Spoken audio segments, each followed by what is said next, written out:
sans avantage. Sans droit. C'est une fausse vétérane. Se moqua mon frère pendant qu'il lisait le testament. Il ne se rendit pas compte que mon avocate avait glissé à la juge une enveloppe fermée. Le visage de la juge pâlit.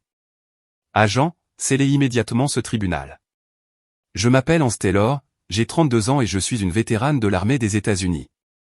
Je n'aurais jamais pensé que mon service militaire serait remis en question lors de la lecture du testament de mon propre père. Mais là se trouvait Jackson, mon frère, me pointant du doigt. Sans avantage, sans droit. C'est une fausse vétérane. Se moqua-t-il à voix haute. Ce que Jackson ne remarqua pas, c'est que mon avocate avait discrètement glissé une enveloppe fermée à la juge. Pendant que la juge lisait son contenu, son visage pâlit. Agent, scellez immédiatement ce tribunal. Avant de te raconter comment cette enveloppe a changé ma vie pour toujours, dis-moi d'où tu regardes ça et appuie sur le bouton de s'abonner pour ne pas rater ce qui s'est passé ensuite dans cet affrontement judiciaire. En grandissant dans une petite ville de Pennsylvanie, notre famille semblait parfaite de l'extérieur. Mon père, Robert Taylor, ma mère, Eleanor, mon frère Jackson, qui avait 5 ans de plus que moi, et moi. Nous vivions dans une modeste maison à 2 étages avec une clôture blanche, l'image typique du rêve américain. Papa dirigeait une petite mais réussie entreprise de construction spécialisée dans les rénovations commerciales, un business qu'il avait construit à partir de rien, avec seulement de la détermination et des mains expertes. La vie changea brutalement quand j'eus 15 ans. Maman fut diagnostiquée d'un cancer du sein agressif et en 6 mois, elle était partie. Cette perte dévasta notre famille, mais de façon différente. Papa se plongea dans le travail, faisant des journées de 16 heures pour éviter de rentrer dans une maison vide. Jackson, qui avait 20 ans à ce moment-là, prit le rôle de bras droit de papa dans l'entreprise, abandonnant l'université pour aider à maintenir le business familial. Et puis il y avait moi, la plus jeune. Soudainement sans mère, durant ces années critiques de l'adolescence, je me réfugiai dans les études, trouvant du réconfort dans les livres et l'apprentissage. Papa remarqua le sacrifice de Jackson, mais sembla ignorer mes excellentes notes et mes réussites académiques. Ce n'est pas qu'il ne s'en souciait pas, mais il connectait plus facilement avec Jackson, qui lui rappelait lui-même à cet âge. Jackson est un homme d'affaires né, disait papa avec fierté au dîner. Un jour, tout cela sera à toi pour le diriger. Ces mots faisaient plus mal que papa ne s'en rendait probablement compte. Pas parce que je voulais forcément l'entreprise, mais parce qu'ils impliquaient que je n'étais même pas considéré dans l'équation. Le traitement spécial que recevait Jackson était subtil, mais constant. Un nouveau pick-up pour son diplôme, tandis que moi je reçus une berline d'occasion pour le mien. L'avis de Jackson sur les affaires était demandé et valorisé, tandis que mes suggestions étaient accueillies par des hochements polis et un changement rapide de sujet. Papa paya l'appartement de Jackson au centre-ville, près du siège de l'entreprise, mais il questionna pourquoi j'avais besoin de mon propre logement quand je commençais l'université communautaire. Avec les années, la dynamique entre Jackson et moi devint de plus en plus tendue. Ce qui avait commencé comme une rivalité typique entre frères et sœurs se transforma en quelque chose de plus toxique, du moins de son côté. Je voulais l'approbation de mon père, mais Jackson semblait avoir besoin de son attention exclusive. Chaque réussite de ma part était d'une façon ou d'une autre déformée par Jackson pour minimiser son importance. Quand je sortis du lycée comme la meilleure de ma classe, Jackson convainquit papa qu'il devait assister à une importante réunion avec un client ce même jour. Ils arrivèrent juste quand mon discours se terminait, ratant le moment pour lequel j'avais tant travaillé. L'excuse de Jackson était au mieux peu convaincante et la douleur dans mes yeux fut accueillie par de l'indifférence dans les siens. Après 2 ans à l'université communautaire, je me transférai à l'université d'État avec une bourse partielle. Je me spécialisais en relations internationales avec une spécialisation secondaire en arabe, fasciné par la politique mondiale et les différentes cultures. Quand je fus diplômé avec mention, papa assista seul. Jackson était trop occupé à finaliser un contrat important.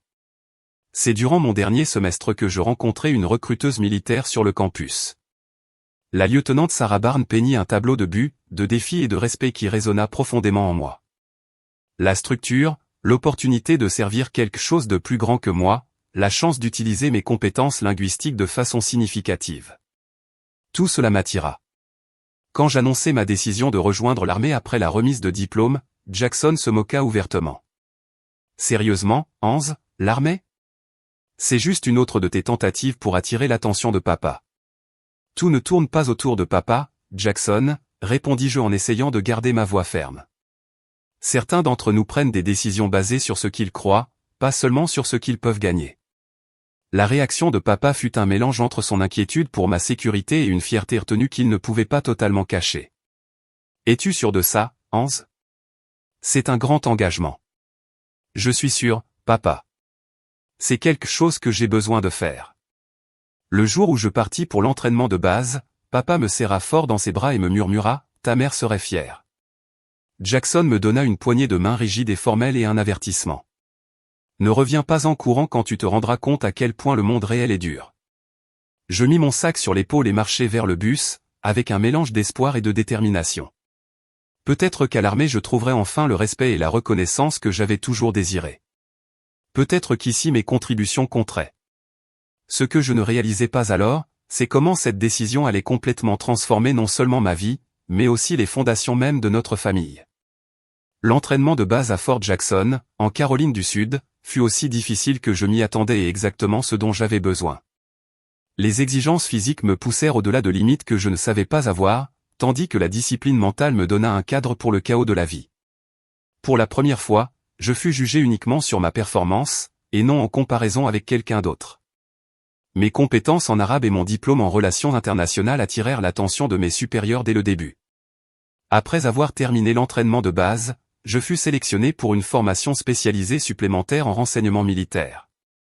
Ce n'était pas le chemin que j'avais prévu au départ, mais je l'embrassais de tout cœur. Le travail était intellectuellement exigeant et profondément significatif. Nous fûmes formés à la collecte de renseignements, à l'analyse et aux opérations qui demandaient autant d'agilité mentale que de résistance physique. 6 mois après avoir pris mon nouveau rôle, je rencontrai la capitaine Amanda Reynolds, qui devint à la fois ma mentor et mon amie la plus proche dans le service. De 10 ans mon aînée, Amanda avait ce genre de confiance tranquille qui inspirait le respect sans l'exiger. Elle me prit sous son aile, reconnaissant quelque chose en moi que même moi je ne voyais pas encore. « Tu as de bons instincts, Taylor », me dit-elle durant un exercice nocturne. Mais plus important encore, tu as de la compassion en plus de tes compétences analytiques. Cette combinaison est rare et précieuse dans notre domaine. Mon premier déploiement au Moyen-Orient arriva 2 ans après mon engagement.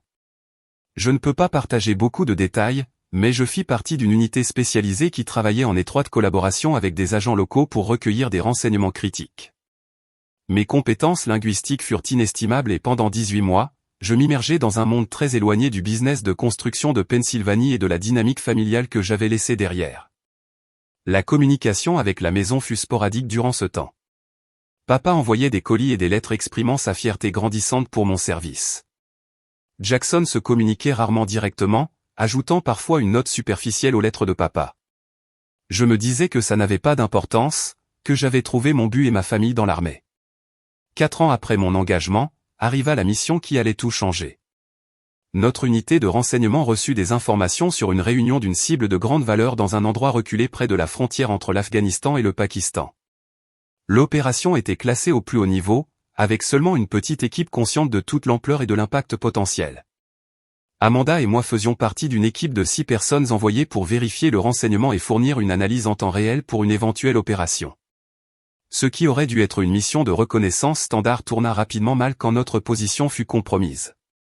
L'attaque arriva juste avant l'aube. Les explosions secouèrent notre petit poste avancé, suivi d'un feu soutenu venant de plusieurs directions. Amanda coordonnait les protocoles d'évacuation quand la deuxième explosion frappa, faisant s'effondrer une partie de la structure. À travers la poussière et le chaos, je vis 3 membres de notre équipe tomber, y compris Amanda, coincée sous une poutre. L'entraînement prit le dessus, annulant la peur. Je réussis à traîner 2 membres de l'équipe en sécurité avant de retourner chercher Amanda. Le bâtiment gémissait, menaçant de s'effondrer complètement. Le feu ennemi continuait de cribler la zone, mais tout ce sur quoi je pouvais me concentrer, c'était l'atteindre. « Laisse-moi, Taylor », ordonna Amanda quand je l'atteignis, la voix tendue par la douleur. « C'est un ordre direct. Va au point d'extraction. » Avec tout le respect dû, « Capitaine, ça n'arrivera pas », répondis-je en travaillant pour la libérer des décombres. Ce qui arriva ensuite reste flou dans ma mémoire. Il y eut une autre explosion, cette fois plus proche. Je me souviens m'être jeté sur Amanda tandis que le monde explosait autour de nous. Quelque chose me frappa violemment dans le dos et le côté gauche. La douleur fut immédiate et écrasante, mais d'une façon ou d'une autre je restai consciente assez longtemps pour voir arriver l'équipe de secours. Je me réveillai 3 jours plus tard dans un hôpital militaire en Allemagne. Les dégâts étaient importants, 3 côtes cassées, un poumon perforé, de graves blessures par éclat dans le dos et la jambe gauche, et une blessure cérébrale traumatique causée par l'explosion. Les médecins me dirent que j'avais de la chance d'être en vie. Amanda survécut aussi, même si ses blessures étaient graves. Quand elle fut assez rétablie pour visiter ma chambre d'hôpital, elle m'apporta des nouvelles qui me laissèrent sans voix. Le renseignement que nous avions recueilli avant l'attaque valait de l'or, dit-elle à voix basse. Malgré l'endroit sécurisé, il mena à l'une des opérations les plus importantes de la dernière décennie. Et tes actions ont sauvé non seulement notre équipe, mais potentiellement toute l'opération. Ce que je ne savais pas alors, c'est qu'en raison de la nature classifiée de la mission, tous les dossiers concernant ma participation et mes blessures furent scellés au plus haut niveau. Mon traitement médical et ma guérison seraient documentés sous des codes génériques, et la véritable nature de mon service resterait cachée derrière des couches de protocole de sécurité nationale. Ma récupération fut lente et douloureuse, 6 mois de chirurgie et de physiothérapie, suivis de 6 autres de rééducation cognitive pour la blessure cérébrale traumatique. Les cicatrices physiques s'estomperaient avec le temps, mais certaines blessures ne guériraient jamais complètement. Je porte encore des éclats dans ma jambe gauche et certains bruits forts peuvent déclencher de terribles migraines, des souvenirs de l'explosion qui avait presque mis fin à ma vie. Lors d'une de ces visites, Amanda apporta une petite boîte. À l'intérieur se trouvait une médaille, l'une des plus hautes distinctions qu'un soldat puisse recevoir, remise lors d'une cérémonie privée à laquelle n'assistaient que ceux ayant l'autorisation de sécurité nécessaire. Tu l'as mérité, Hans, dit Amanda, les yeux brillants de fierté et peut-être aussi d'un certain regret que mon sacrifice ne soit jamais reconnu publiquement. Je ne faisais que mon travail. Répondis-je, la réponse standard. Même si nous savions toutes les deux que c'était bien plus que ça.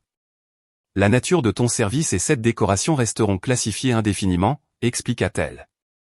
Tes dossiers officiels montreront un service honorable, mais sans détails spécifiques. Même le département des affaires des vétérans n'aura pas accès à toutes les informations. Je compris immédiatement les implications. Pour le monde extérieur, y compris ma famille, je semblerais être simplement une autre vétérane avec une libération honorable, sans reconnaissance spéciale, sans explication publique du sacrifice, sans justification des effets persistants de blessures qu'ils ne pouvaient pas connaître. Je ne l'ai pas fait pour la reconnaissance, dis-je, et je le pensais vraiment. Après 8 ans de service, je reçus une libération honorable avec une mention médicale soigneusement rédigée pour protéger les informations classifiées. Mon dossier officiel montrait que j'avais servi avec distinction, mais ne contenait aucun détail de l'opération spécifique ni de la véritable nature de mes blessures. Alors que je me préparais à retourner à la vie civile, Amanda, désormais promue major, me fit une promesse. Si jamais tu as besoin de quelque chose, peu importe quoi, appelle-moi. On prend soin des nôtres, Hans. N'oublie pas ça. Je quittai l'armée avec des blessures invisibles et des honneurs invisibles, retournant dans une famille qui ne pourrait jamais savoir toute la vérité sur ce que j'avais fait ni ce que ça m'avait coûté. Revenir à la maison après 8 ans dans l'armée fut plus difficile que ce que j'avais anticipé. L'environnement structuré de la vie militaire était devenu ma normalité, et les libertés civiles me semblaient étrangement écrasantes. Des décisions simples, comme quoi porter chaque matin ou quand déjeuner, demandaient soudainement une réflexion active. L'état d'alerte constant qui m'avait gardé en vie en zone de combat ne s'éteignait pas simplement parce que j'étais de retour sur le sol américain. Je louai un petit appartement dans notre ville natale, à environ 20 minutes de la maison de papa. Mes économies militaires me donnèrent un petit coussin pendant que je décidais de mes prochains pas. Le département des affaires des vétérans m'aida avec les services de transition, mais je ne pouvais pas leur parler de mes blessures classifiées, ce qui compliqua le processus pour obtenir le soutien adapté. Ma première visite à la maison de papa révéla des changements pour lesquels je n'étais pas préparé. À son âge, il paraissait bien plus vieux. Sa silhouette autrefois robuste s'était amincie et de profondes rides marquaient son visage. L'entreprise restait prospère, désormais agrandie sous la gestion de Jackson, mais papa s'était retiré des opérations quotidiennes. Le médecin dit que je dois y aller doucement, expliqua-t-il quand je lui demandai pour sa santé. Mon cœur n'est plus ce qu'il était. Jackson s'occupe de la plupart des choses maintenant. En parlant de Jackson, mon frère fut remarquablement absent à mon retour. Il s'était installé dans une grande maison du quartier riche de la ville avec sa femme, Kate, et leurs 2 enfants, une famille que je n'avais vue qu'en photo pendant mon déploiement. Selon papa, Jackson passait brièvement chaque dimanche pour dîner, mais sinon il était absorbé par la gestion de l'entreprise et sa propre vie de famille. Durant ces premières semaines à la maison, je m'installais dans une routine de course matinale, autant que ma jambe me le permettait, de candidature à des emplois et de visites nocturnes à papa. Nous développâmes un rythme confortable, différent de la relation tendue de ma jeunesse. Papa semblait sincèrement intéressé à entendre parler de mon service, même si je ne pouvais partager que des versions édulcorées de mes expériences. Je me suis toujours inquiété pour toi là-bas, confessa-t-il un soir alors que nous étions assis sur la balançoire de son Porsche. Je gardais ta photo juste à côté de mon lit pour pouvoir te souhaiter bonne nuit comme quand tu étais petite. Cette confession toucha quelque chose de profond en moi. Toutes ces années à me sentir moins valorisé que Jackson, et voici la preuve que papa m'avait toujours gardé dans son cœur. Au fil des semaines qui devinrent des mois, papa et moi nous rapprochâmes comme jamais. Je l'aidais dans la maison, je l'accompagnais à ses rendez-vous médicaux et j'écoutais des histoires sur maman qu'il n'avait jamais partagées auparavant. En l'absence de la présence constante de Jackson, papa semblait me voir clairement pour la première fois. Un soir, après avoir été à la maison environ 6 mois, papa aborda le sujet de l'entreprise familiale. Jackson s'en est bien sorti avec l'entreprise, commença-t-il d'un ton mesuré. Il s'est étendu à des projets résidentiels, a embauché plus d'équipes, mais c'est différent de moi à son âge. Il est plus concentré sur les profits que sur les personnes. J'acquiesçais sans savoir où la conversation allait. La question, Hans, c'est que je t'ai observé depuis ton retour à la maison. La façon dont tu te comportes, la façon dont tu réfléchis aux problèmes. Tu as des qualités de leadership que je n'avais jamais vraiment appréciées auparavant. L'armée a tendance à inculquer ces choses, répondis-je en minimisant le compliment. Peut-être, mais je crois qu'elles ont toujours été là, dit-il après une pause en choisissant ses mots avec soin. J'ai réfléchi à l'avenir de l'entreprise, Oleg. Cette conversation marqua le début de mon inclusion progressive dans les discussions sur l'entreprise. Rien de formel au début, juste me demander mon avis sur des questions de gestion ou me faire relire des propositions de contrat. Quand je suggérais de mettre en place un programme pour recruter et former des vétérans, papa soutint l'idée avec enthousiasme, assignant des ressources sans hésiter. La réaction de Jackson à ma participation grandissante fut, comme prévu, négative. Lors de ses visites du dimanche, il faisait des commentaires méprisants sur mon manque d'expérience en construction ou questionnait la valeur du leadership militaire dans un contexte d'affaires civiles. Jouer aux soldats quelques années ne te qualifie pas pour prendre des décisions d'entreprise, lança-t-il lors d'un dîner particulièrement tendu. Papa te laisse juste croire que tu es incluse par pitié. Papa nous surprit tous les deux en frappant la table de la main. Ça suffit, Jackson. Ta sœur a servi ce pays avec honneur et a gagné mon respect et le tien. Les décisions que je prends sur mon entreprise sont les miennes. Le reproche laissa Jackson furieux, mais temporairement réduit au silence.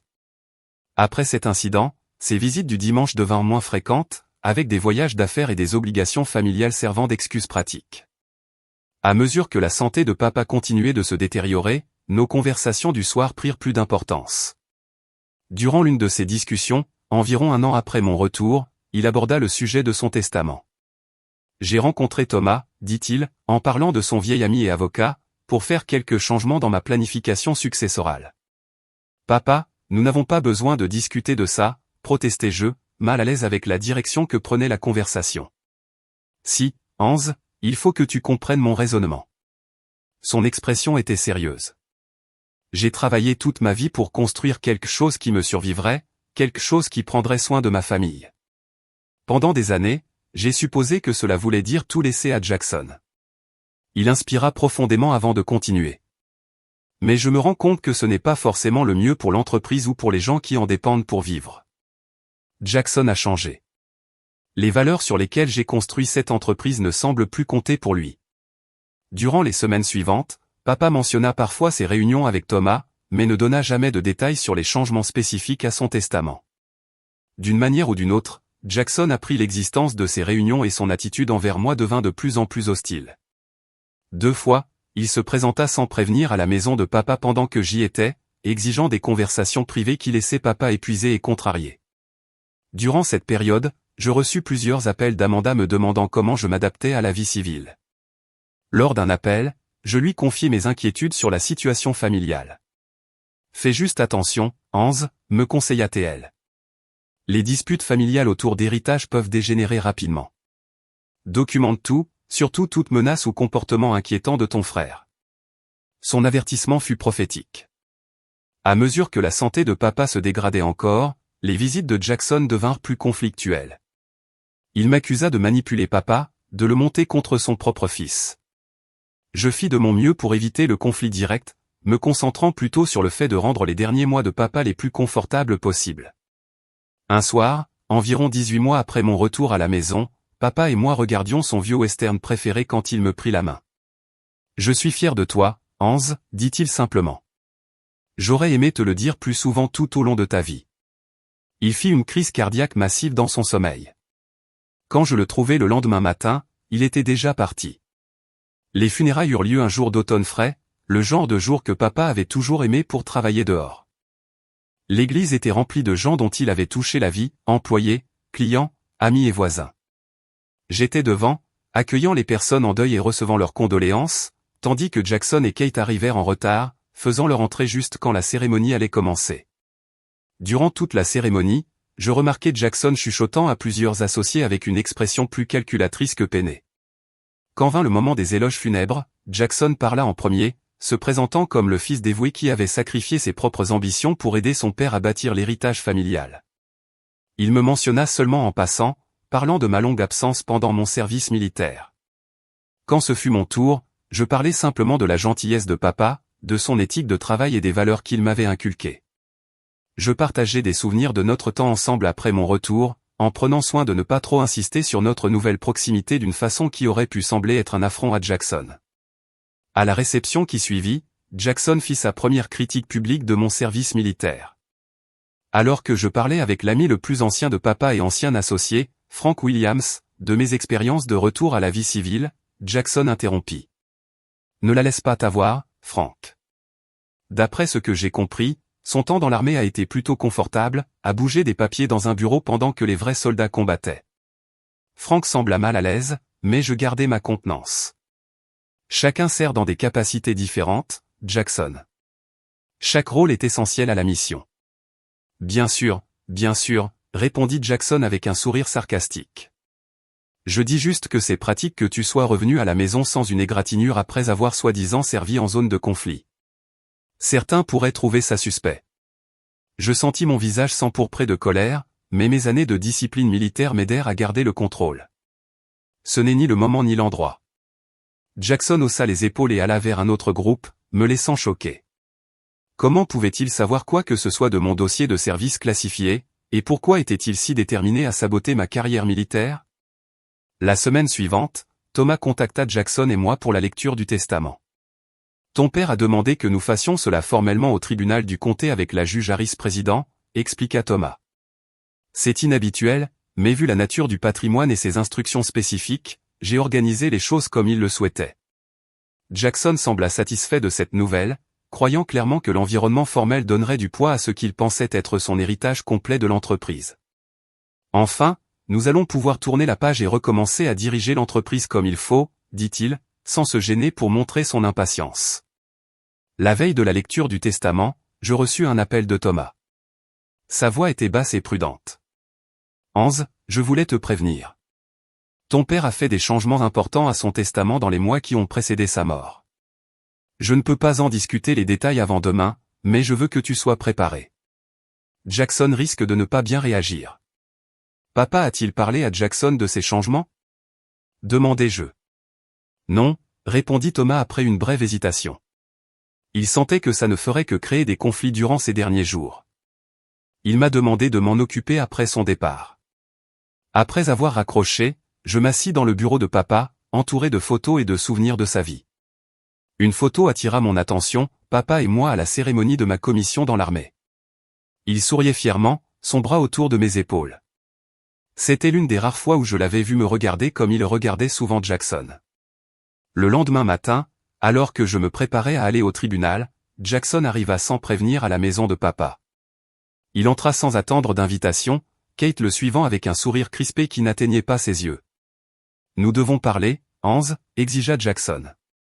Son ton ne laissait aucune place au refus. « La lecture du testament est dans 1 heure, Jackson. Tout ce qu'il y a à dire peut attendre après. » « Non, ça ne peut pas. » Il s'approcha, envahissant mon espace personnel d'une manière qui aurait pu être intimidante si je n'avais pas affronté bien pire au combat. Je sais ce que tu as fait. De quoi tu parles? Ne joue pas l'innocente. Je sais que tu as manipulé papa quand il était vulnérable. Tu l'as monté contre moi.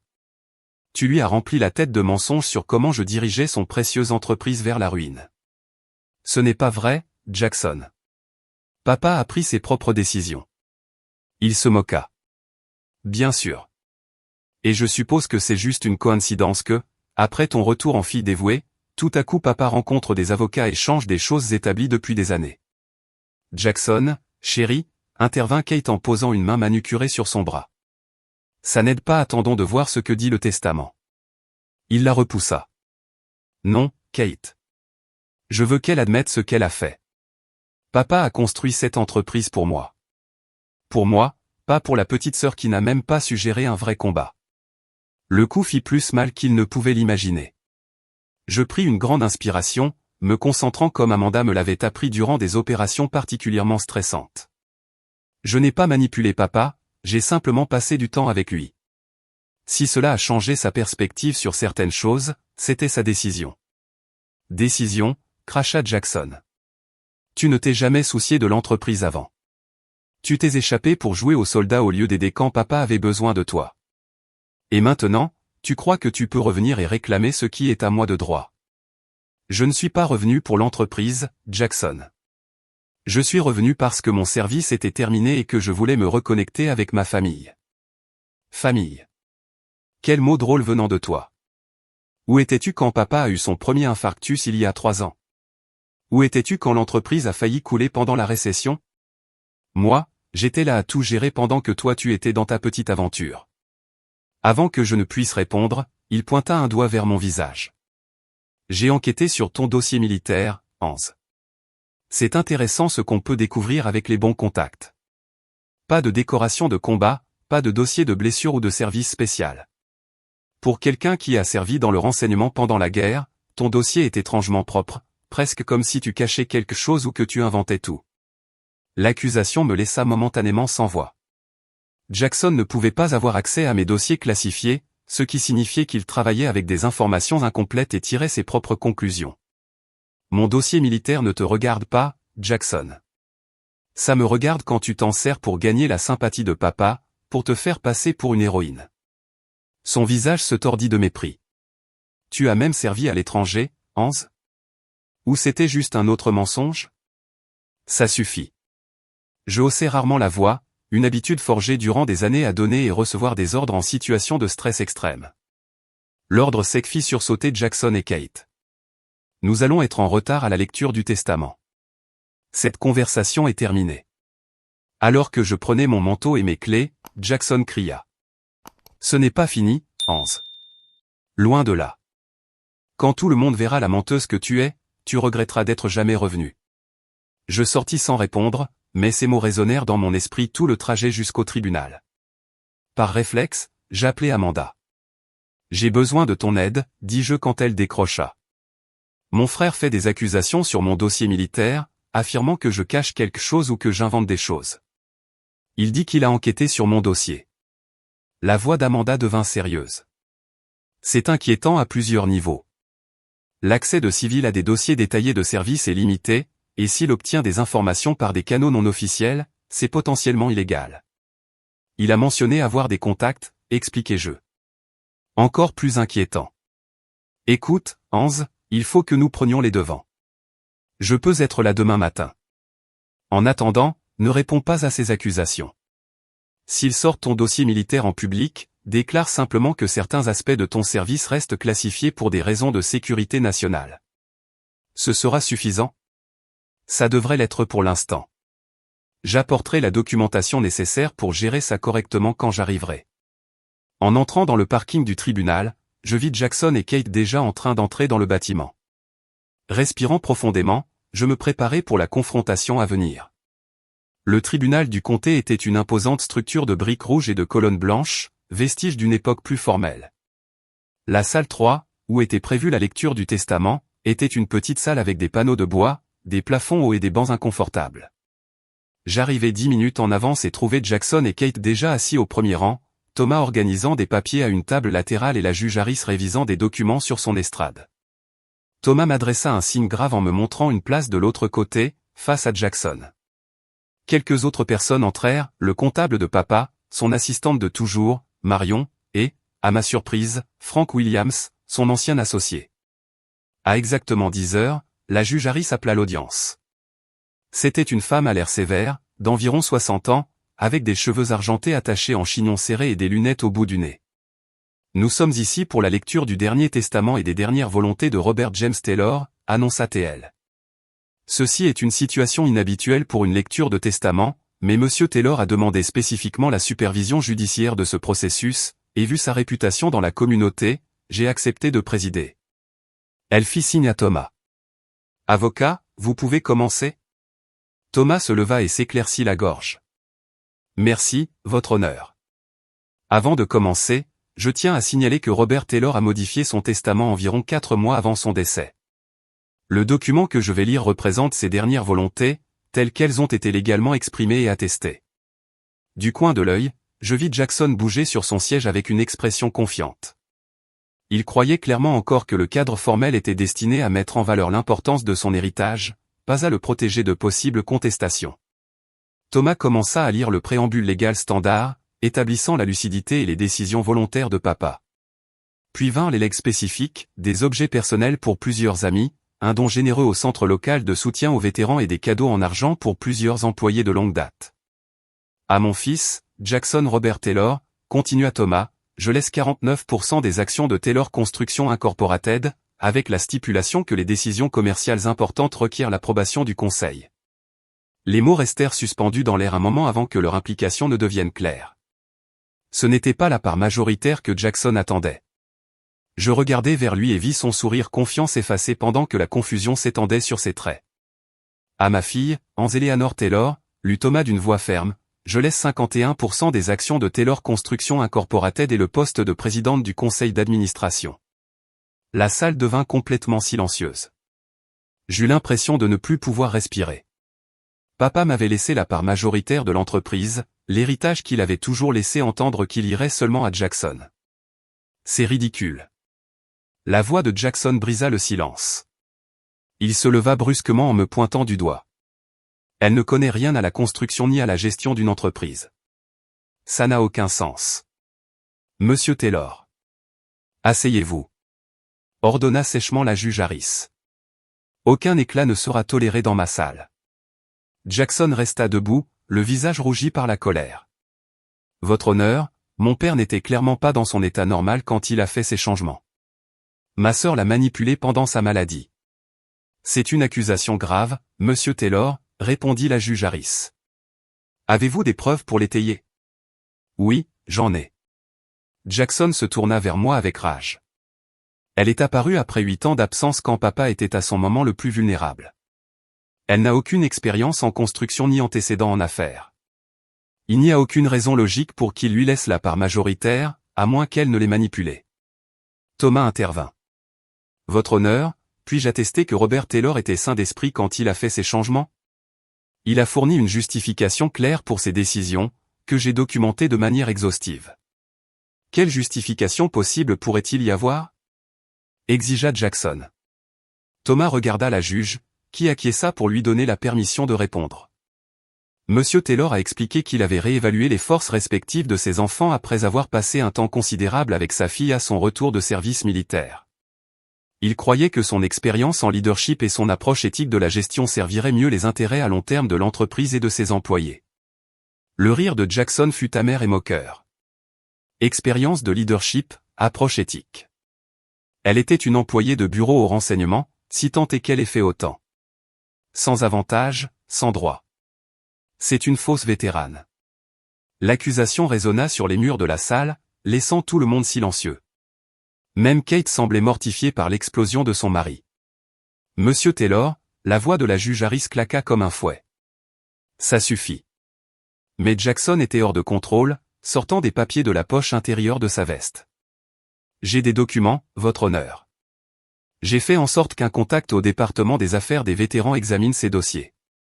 Aucun service de combat répertorié, aucune blessure déclarée, aucune décoration spéciale, rien qui justifie le type d'expérience de leadership qui aurait soi-disant impressionné mon père. Il tendit les papiers à la juge.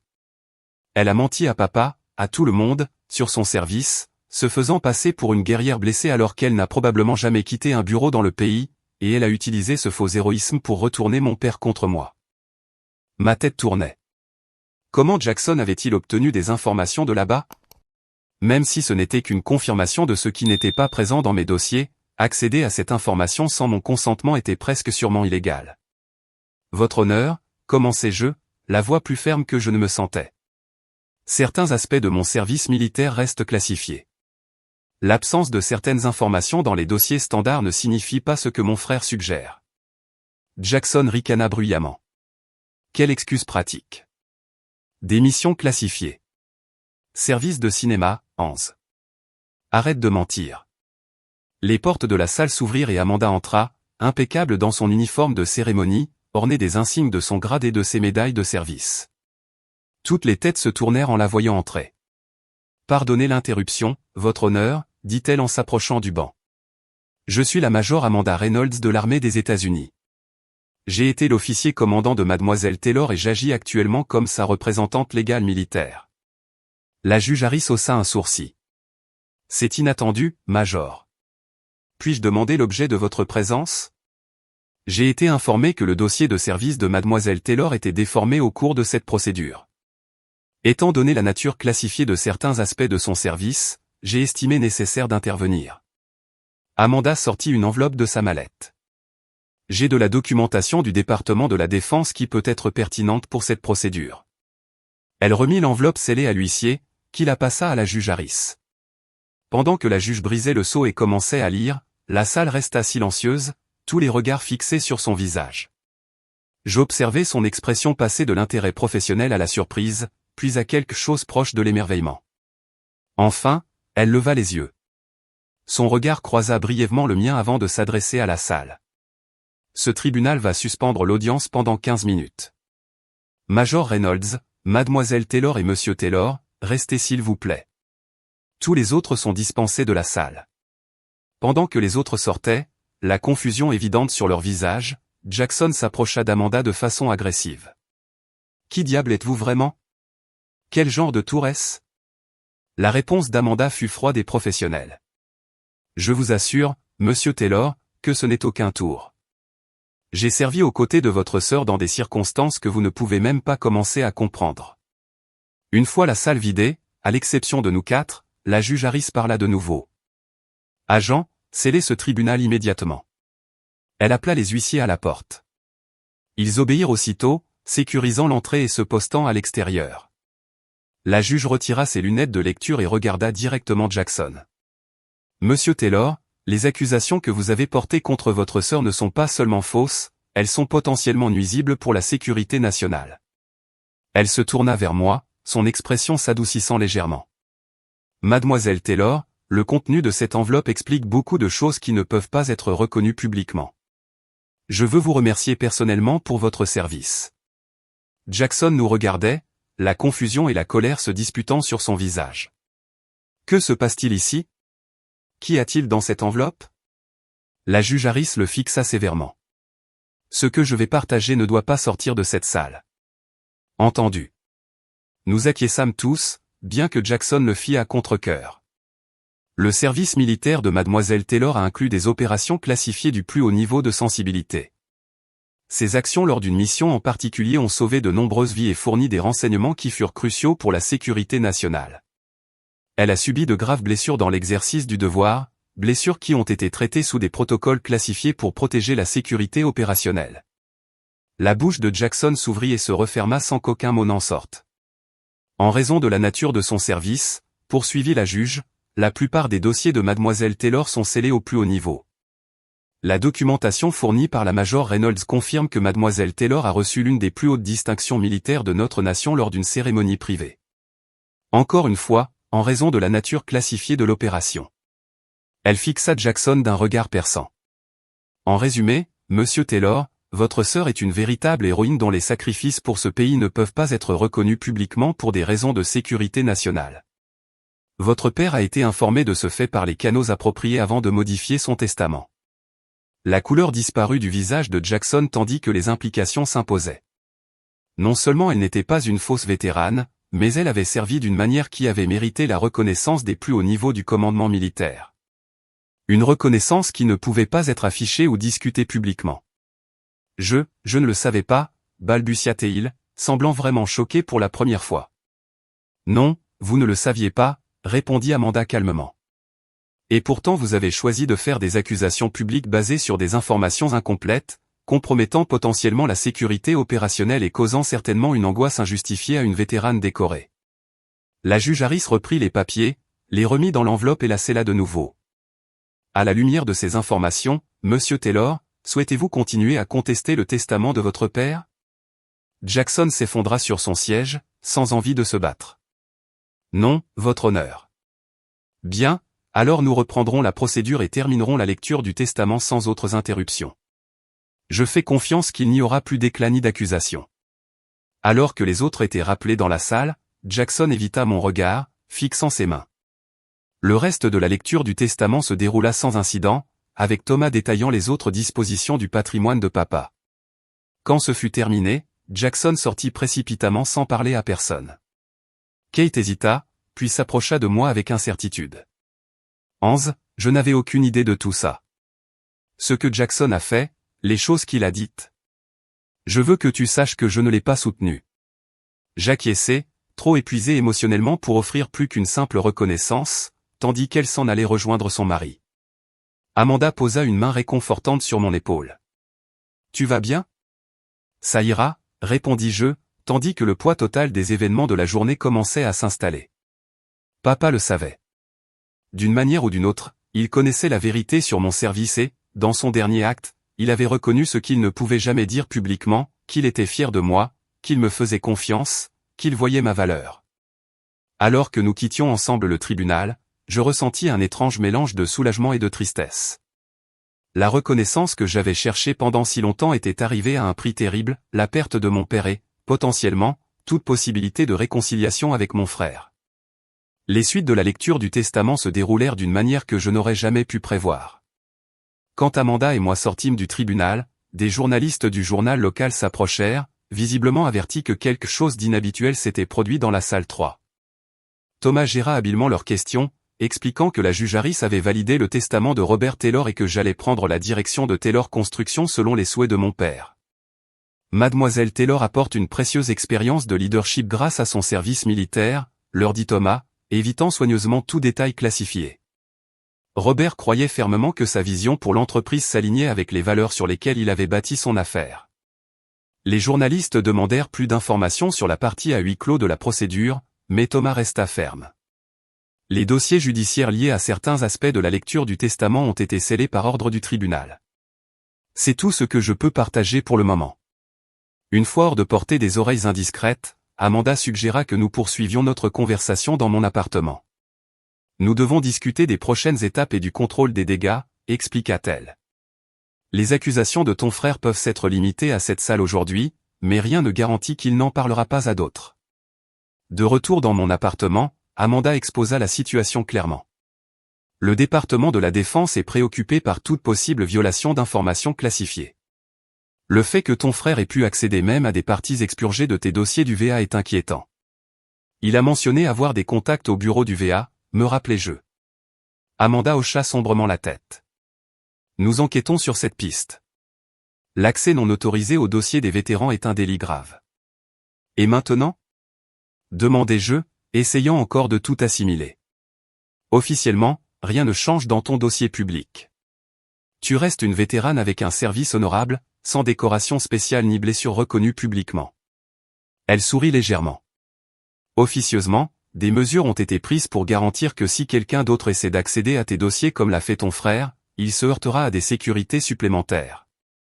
Et qu'en est-il de Jackson? Va-t-il subir des conséquences pour avoir accédé à mes dossiers? L'expression d'Amanda devint sérieuse. Ça dépend de la façon dont il a obtenu l'information et de ce qu'il fera à l'avenir. S'il continue à faire des accusations publiques sur ton service, une intervention plus directe pourrait être nécessaire. Le lendemain matin, je reçus un appel du bureau de la juge Harris demandant ma présence pour une réunion privée. Quand j'arrivai, je trouvai non seulement la juge, mais aussi un représentant du département de la Défense que je n'avais jamais rencontré, un homme sévère d'une 50aine d'années qui se présenta simplement comme Monsieur Phillips. Mademoiselle Taylor, commença la juge Harris une fois assis, je voulais faire un suivi sur les procédures d'hier. La situation avec votre frère est inhabituelle et potentiellement problématique d'un point de vue de sécurité nationale.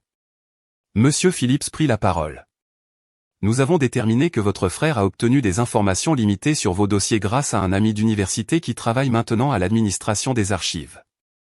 Bien que ce soit très inapproprié et potentiellement illégal, l'accès s'est limité à confirmer ce qui n'était pas dans vos dossiers publics plutôt qu'à obtenir des informations classifiées. Son ami sera-t-il poursuivi ? Demandai-je. C'est géré séparément, répondit Monsieur Phillips.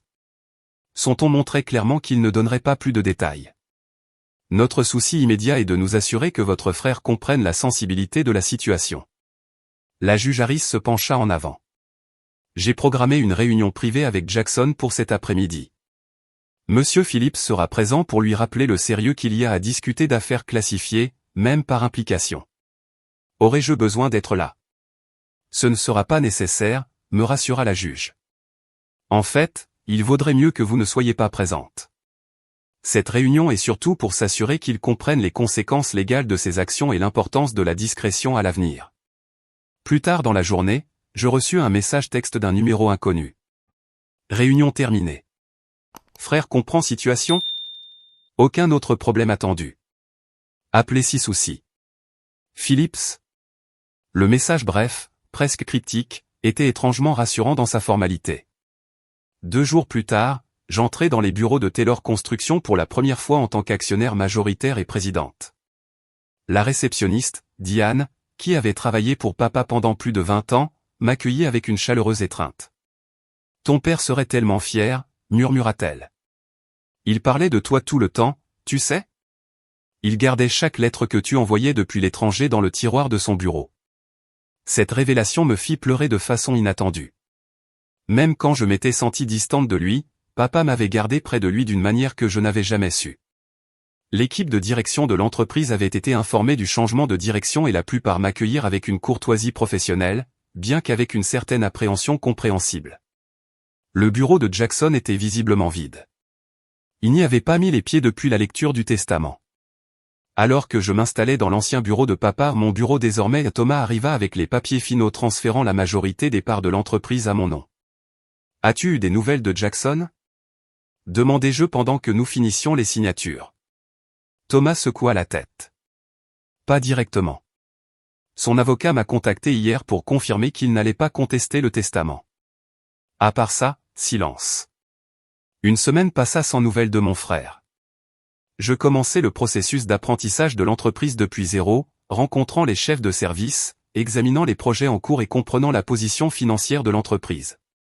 L'initiative d'embauche des vétérans que papa et moi avions discuté devint ma première grande politique mise en place. 10 jours après la lecture du testament, Jackson appela enfin.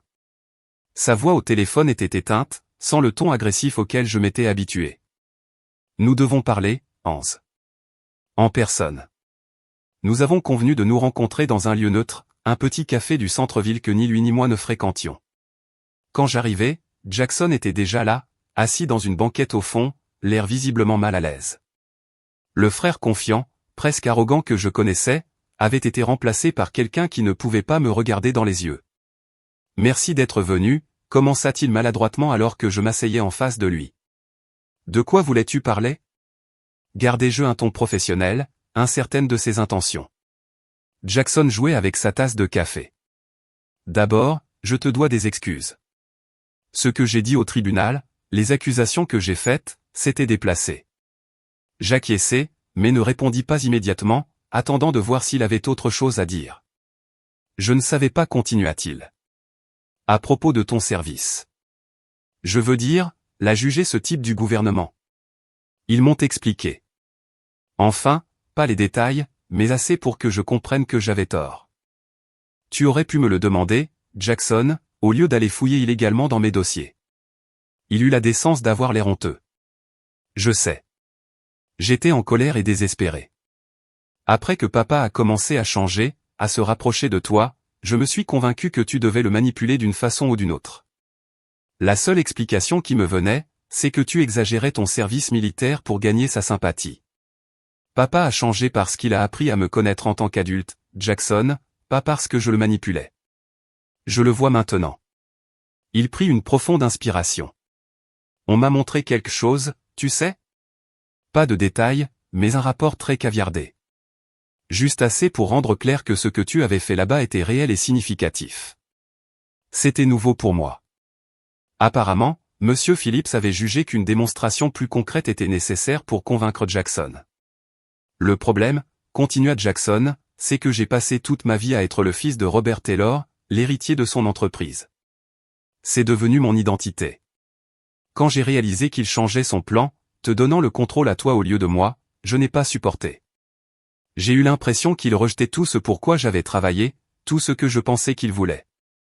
Pour la première fois, je pus voir la situation depuis la perspective de Jackson. Toute son estime de soi avait été liée au fait d'être le successeur de papa. Mon retour et le changement d'avis de papa avaient détruit cette identité. Papa ne t'a pas rejeté, Jackson. Il a simplement reconnu que nous avons tous les deux des forces différentes. Il valorisait aussi les tiennes. C'est pour ça que tu as encore 49% de l'entreprise. Mais pas le contrôle, dit-il à voix basse. Non, reconnus-je, pas le contrôle. Nous restâmes assis en silence un moment, les années de rivalité et de malentendus presque palpables entre nous. Et maintenant, que va-t-il se passer, demanda-t-il finalement, parlant de l'entreprise. Ça dépend en partie de toi, répondis-je honnêtement.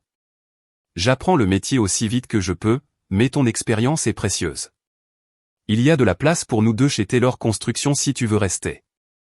La surprise sur son visage était évidente. Tu voudrais encore que je participe après tout? Tu as construit ta vie autour de cette entreprise, Jackson. Je ne vais pas te l'enlever, mais les choses seront différentes. Les décisions importantes seront prises en collaboration avec l'approbation du conseil, et le programme de recrutement des vétérans n'est pas négociable. Il acquiesça lentement. Je peux travailler avec ça. Ça me prendra du temps pour m'adapter, mais je peux essayer. Ce n'était pas une réconciliation complète. Trop de choses s'étaient passées pour ça, mais c'était un début. Alors que nous nous séparions devant le café, Jackson hésita, puis tendit maladroitement la main. Pour ce que ça vaut, Hans, je suis désolé. Et je suis fier d'avoir une sœur qui a servi notre pays de la manière dont tu l'as fait, même si je ne peux pas savoir tous les détails. Je pris sa main, le premier vrai contact entre nous depuis des années. Merci, Jackson. Ça signifie plus que tu ne crois. Alors que je le regardais s'éloigner, je me rendis compte que la décision finale de papa avait accompli quelque chose que ni Jackson ni moi n'avions anticipé. Il nous avait forcés à affronter la relation brisée que nous avions ignorée pendant si longtemps et à faire les premiers pas hésitants pour la réparer. Ce soir-là, j'appelai Amanda pour la mettre au courant de la rencontre avec Jackson. Il s'est vraiment excusé, demanda-t-elle, impressionnée. C'est plus que ce à quoi je m'attendais. Moi aussi, avouai-je. Je pense que ce que Monsieur Phillips lui a montré a eu un grand impact. Bien, répondit Amanda. Parfois, les gens ont besoin de voir des preuves concrètes avant de pouvoir accepter une vérité qui défie leur vision du monde. Tu crois qu'il tiendra parole concernant la discrétion? Je pense que oui, dis-je avec confiance. Le département de la Défense ne plaisante pas avec ces choses-là. Mon frère peut être têtu, mais il n'est pas stupide. Il comprend maintenant les conséquences. En raccrochant, je sentis qu'on m'enlevait un poids dont je n'avais même pas conscience. La nature secrète de mon service avait toujours créé une barrière entre ma vie civile et moi, une partie de moi que je ne pouvais jamais partager complètement. Maintenant, au moins dans le cadre de cette salle et de ses conséquences, mon sacrifice avait été reconnu. Plus important encore, il avait été reconnu par les deux personnes dont la reconnaissance m'importait le plus, mon père et mon frère. L'enveloppe qui avait tout changé dans cette salle avait fait plus que protéger mes droits légaux sur l'héritage de papa. Elle avait validé les années de service qui ne pourraient jamais être célébrées publiquement, les blessures qui m'affectaient encore chaque jour et la personne que j'étais devenu à travers ces expériences. Alors que je m'endormais ce soir-là, je pensais au dernier cadeau que m'avait fait papa. Pas l'entreprise, pas la sécurité financière, mais la reconnaissance enfin de ma vraie valeur. Les mois qui suivirent la révélation au tribunal apportèrent des changements que je n'aurais jamais pu prévoir. Prendre la tête de Taylor Construction signifiait assumer un rôle pour lequel je n'étais pas préparé, mais mon expérience militaire s'avéra étonnamment utile. La planification stratégique, la gestion du personnel, la réponse aux crises. Ces compétences se transférèrent plus facilement que je ne l'avais imaginé au monde des affaires. Ma première grande initiative fut de lancer officiellement le programme de recrutement des vétérans que papa et moi avions discuté. Nous nous associâmes aux bureaux locaux du VA et au service de transition militaire pour créer des voies d'accès permettant aux vétérans d'entrer dans le secteur de la construction, en offrant formation et mentorat. En 6 mois, nous avions embauché 23 vétérans dans divers rôles, allant de la gestion de projets aux métiers spécialisés. Jackson et moi établîmes une relation de travail prudente mais fonctionnelle. Il continua de superviser les aspects opérationnels de l'entreprise pendant que je me concentrais sur la direction stratégique et la culture de l'entreprise. Nos réunions du conseil étaient parfois tendues, mais au final productives. Fidèle à sa parole, il ne remit plus jamais en question mon service militaire ni mon droit de diriger l'entreprise. Les cicatrices physiques et émotionnelles de mon service restaient, bien sûr. Les jours particulièrement mauvais, quand la douleur dans ma jambe était intense ou quand un bruit fort et soudain déclenchait des souvenirs de cette lointaine explosion, je me retirais dans l'ancienne cabane de pêche de papa au bord du lac. La solitude aidait, mais ce n'était pas suffisant. 6 mois après avoir pris la tête de l'entreprise, je suivis enfin le conseil d'Amanda et je rejoignis un groupe de soutien pour vétérans ayant des dossiers de service classifiés. Le groupe se réunissait chaque mois dans un lieu sécurisé à 2 heures de route, offrant un espace rare où nous pouvions parler librement d'expériences invisibles pour le reste du monde. La partie la plus difficile, partagea Michael, un ancien Navy SEAL avec un service tout aussi classifié, c'est de porter le poids de quelque chose que tu ne peux jamais expliquer complètement, même à ceux que tu aimes le plus. Ces mots résonnèrent profondément.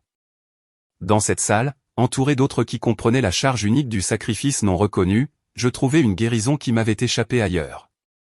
Nous étions des étrangers, reliés par des secrets partagés, unis par des expériences qui existaient dans l'ombre des registres officiels. Au premier anniversaire de la mort de papa, je fondai la Fondation Mémorial Robert Taylor, dédiée à soutenir les vétérans dans leur transition vers des carrières civiles, en utilisant une partie de mon héritage et les bénéfices de l'entreprise. La Fondation offrait des bourses, des programmes de formation et des subventions à la création d'entreprises pour les anciens militaires. Lors de l'événement de lancement de la Fondation, je fis mon premier discours public en tant que directrice de Taylor Construction. Sans révéler de détails classifiés, je parlais des défis auxquels les vétérans font face en revenant à la vie civile, en particulier ceux dont les contributions les plus importantes restent non reconnues à cause des contraintes de sécurité. Certains sacrifices sont célébrés avec des médailles et des défilés, dis-je au public. D'autres ont lieu en silence, connus seulement par ceux qui les font et par les rares autorisés à savoir.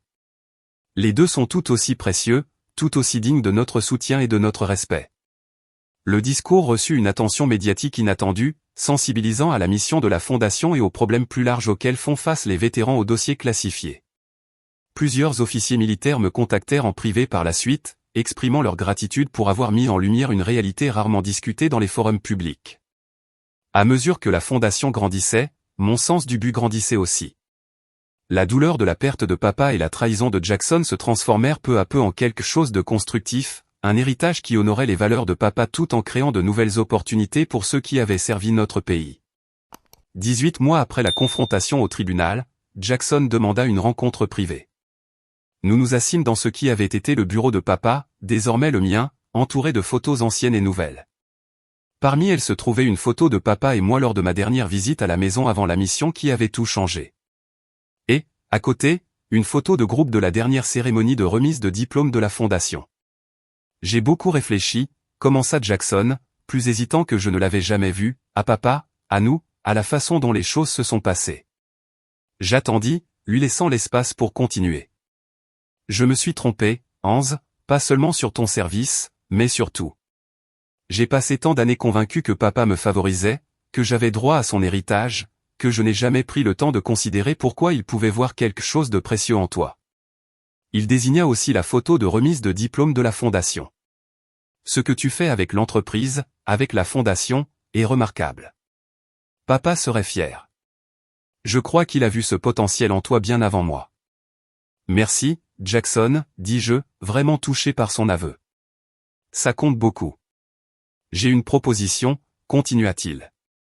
Kate et moi avons discuté de la possibilité de déménager. Il y a une opportunité d'ouvrir une succursale à Charlotte. Le marché là-bas est en croissance et je pense que Taylor Construction pourrait y établir une forte présence.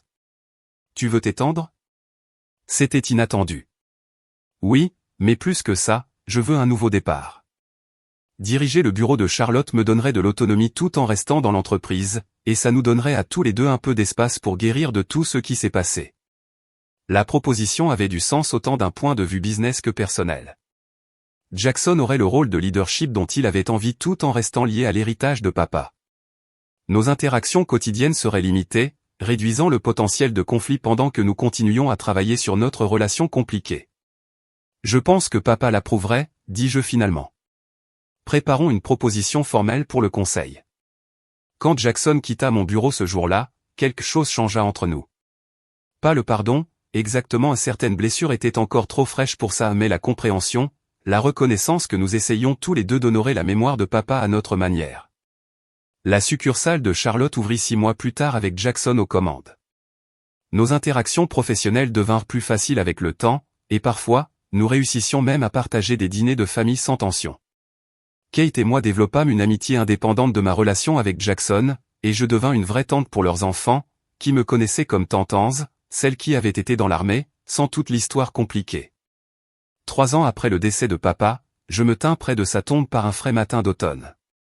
La pierre tombale en granit poli disait simplement « Robert James Taylor, père aimé, bâtisseur de rêves ». Je déposai des fleurs fraîches à côté et m'assis sur le petit banc tout proche. « J'aimerais que tu puisses voir tout ça, papa, dis-je doucement. L'entreprise prospère. La fondation a aidé plus de 200 vétérans à commencer de nouvelles carrières. Jackson et moi trouvons notre chemin. » Au loin, je pouvais voir Amanda qui attendait respectueusement près de la porte du cimetière. Nous avions gardé notre amitié au-delà de la relation professionnelle, et elle était devenue l'une de mes plus proches confidentes, une des rares personnes qui connaissait toute la vérité sur mon service et sur mon parcours depuis. Quand je me levai pour partir, je touchai la pierre une dernière fois. Merci de m'avoir vu, papa, de m'avoir vraiment vu quand personne d'autre ne le pouvait. Le chemin depuis cette révélation au tribunal jusqu'à ce moment avait été long et souvent douloureux. Je portais encore les cicatrices physiques de mon service et les cicatrices émotionnelles des conflits familiaux, mais j'avais aussi trouvé une force que je ne savais pas posséder, un but dans l'aide aux autres comme moi, et enfin une certaine paix. Parfois, guérir ne veut pas dire que la douleur disparaît complètement. Parfois, cela veut dire que la douleur se transforme en quelque chose qui te pousse en avant au lieu de te retenir. Mon service classifié m'avait appris à porter les charges en silence, mais le dernier acte de papa m'avait appris qu'être vu et reconnu, même par quelques-uns, rend ces charges plus faciles à supporter. Alors que je marchais de retour vers Amanda et vers l'avenir qui m'attendait, je portais avec moi la leçon la plus importante de toutes. Parfois, nous perdons quelque chose de précieux pour découvrir quelque chose d'inestimable en nous-mêmes. J'avais perdu mon père, j'avais presque perdu ma relation avec mon frère. Mais j'avais trouvé une force et un but qui allaient me guider vers l'avant. Si tu portes des blessures invisibles ou si tu mènes des batailles que les autres ne peuvent pas voir, sache que ton combat compte, même quand il n'est pas reconnu. As-tu déjà dû prouver ta valeur à quelqu'un qui refusait de la voir? Partage ton histoire dans les commentaires ci-dessous. Et si cela a résonné avec toi, s'il te plaît, mets un j'aime, abonne-toi et partage pour aider d'autres. Qui pourrait mener des batailles similaires? Souviens-toi, parfois les victoires les plus importantes sont celles qui se produisent en silence. Dans les chambres de nos propres cœurs.